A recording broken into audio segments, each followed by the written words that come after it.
सामाजिक नियंत्रण के प्रकारों की, जिसके अंतर्गत प्रत्यक्ष अप्रत्यक्ष की बात करी, सकारात्मक नकारात्मक की बात करी, संगठित एवं असंगठित की बात करी। आज हम बात करते हैं सत्तावादी या लोकतांत्रिक प्रजातांत्रिक नियंत्रण।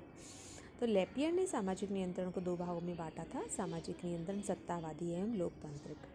सत्तावादी, इसमें प्रशासनिक सत्ता अथवा व्यक्ति शरीर का उपयोग करके व्यवहार को नियंत्रित करता है, उदाहरण के लिए निरंकुश एवं तानाशाही शासन। लोकतांत्रिक के अंतर्गत इसमें व्यक्ति को स्वेच्छा से एक प्रकार का आचरण करने के लिए प्रेरित किया जाता है, जैसे कि पुरस्कार एवं भावनात्मक प्रेरणाएं।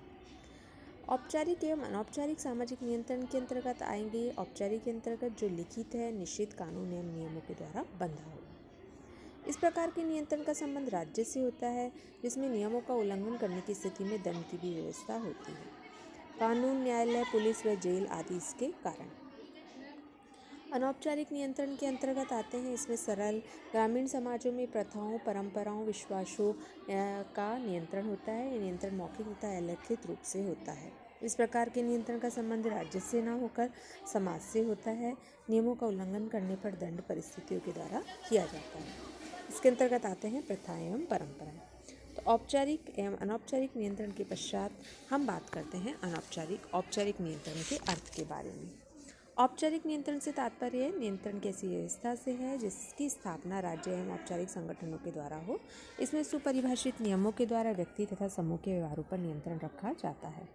आधुनिक समाज में सभी कार्यालयों, व्यक्तिगत प्रतिष्ठानों आदि में अपने अपने औपचारिक नियम होते हैं। औपचारिक मतलब फॉर्मल होना, सबसे अधिक फॉर्मल होना, जिसका पालन संबंधित कर्मचारियों को करना पड़ता है।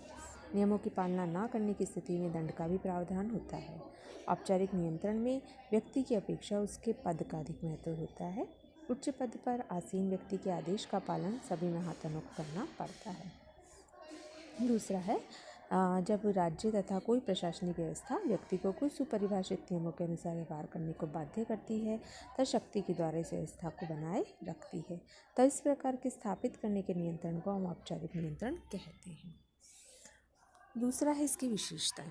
तो आधुनिक समाजों में इसकी विशेषता की बात करें तो यह नियंत्रण आधुनिक समाजों में व्यापक रूप में देखने को मिलता है। आधुनिक समाज आकार में बड़े होते हैं, इनके विचार, मनोवृत्ति तथा जीवन के ढंग में भी अत्यधिक भिन्नताएं पाई जाती है। व्यवहारों में समानता लाने एवं समाज में संगठनों को बनाए रखने के लिए औपचारिक नियंत्रणों का सहारा लिया जाता है। दूसरा है स्पष्ट नियम। तो औपचारिक नियंत्रण में नियमों की स्पष्टता पाई जाती है। इन नियमों की व्यवस्था न्यायालयों द्वारा होती है तथा अवहेलना करने पर दंड की भी स्थिति होती है। नेक्स्ट है परिवर्तन संबंध। औपचारिक नियंत्रण की प्रकृति परिवर्तनशील होती है। यदि परिस्थितियाँ बदल जाने की स्थिति में औपचारिक नियंत्रण का पुराना स्वरूप उपयोगी प्रतीत होता है तो कानूनों में संशोधन भी किया जा सकता है। बाध्यता। औपचारिक नियंत्रण की स्थिति में व्यक्ति एक निश्चित व्यवहार को करने के लिए बाध्य होता है। व्यक्ति को सदैव दंड का भय रहता है, अतः औपचारिक नियंत्रण अपनी प्रकृति से बाध्यमूलक होता है। बाह्यता की बात करें तो व्यक्ति कभी भी औपचारिक नियंत्रण को अपने स्वाभाविक इच्छा से स्वीकार नहीं करता है। बाध्यता का गुण के कारण इससे बचने का भी प्रयास करता है। धन्यवाद।